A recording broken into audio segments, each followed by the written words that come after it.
नमस्कार दोस्तों।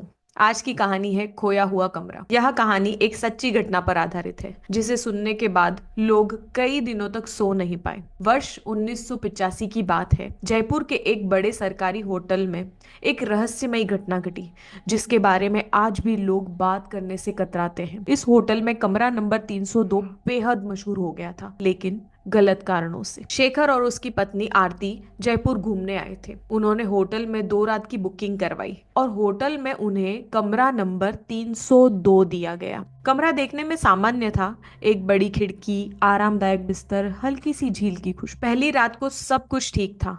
शेखर और आरती ने डिनर के बाद कमरे में आराम किया और जल्दी सो गए।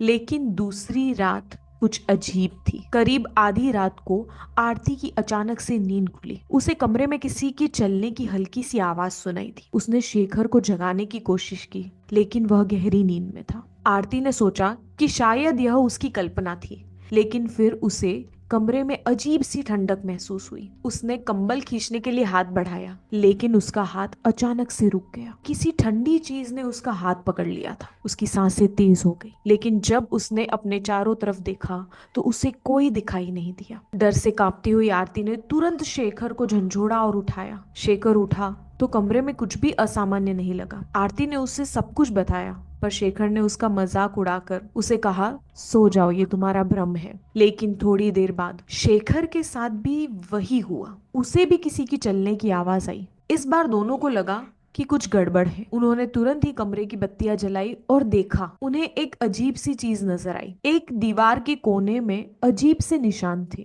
यह निशान इंसानी पंजे के थे, लेकिन आकार में बहुत बड़े और किसी नुकीली चीज से बने हुए। वे घबरा गए और होटल के मैनेजर से इसकी शिकायत की। मैनेजर ने उनकी बात ध्यान से सुनी और फिर उन्हें कमरे से बाहर ले जाकर दूसरे कमरे में शिफ्ट कर दिया। शेखर और आरती समझ नहीं पाए कि आखिर उनके साथ ये क्या हुआ। अगले दिन सुबह उन्होंने होटल छोड़ने का फैसला किया, लेकिन जाते जाते मैनेजर ने शेखर से एक गहरी आवाज में कहा, कमरा नंबर 302 में कई साल पहले एक हत्या हुई थी। वह एक नवविवाहित जोड़े की हत्या थी। तब से उस कमरे में कोई भी चैन से सो नहीं पाया। हमें लगा कि यह अब सामान्य हो चुका है, लेकिन शायद वह आत्मा अभी भी भटक रही है। शेखर और आरती होटल से तुरंत निकल गए, लेकिन उनके दिमाग में ये सवाल हमेशा गूंजता रहा, क्या सच में वहां कोई आत्मा थी या यह सिर्फ उनका भ्रम था। इसके बाद होटल ने कमरा नंबर 302 को हमेशा के लिए बंद कर दिया। होटल के स्टाफ और मैनेजर ने उस कमरे में जाने से मना कर दिया। आज भी उस होटल में लोग जाते हैं, लेकिन कमरा नंबर 302 का दरवाजा हमेशा बंद रहता है। लेकिन कहते हैं कभी कभी रात में वहां से हल्की सी किसी की चलने की आवाज आती है। ऐसी ही कहानियां सुनने के लिए मेरे चैनल को लाइक, शेयर और सब्सक्राइब करना ना भूलें। धन्यवाद।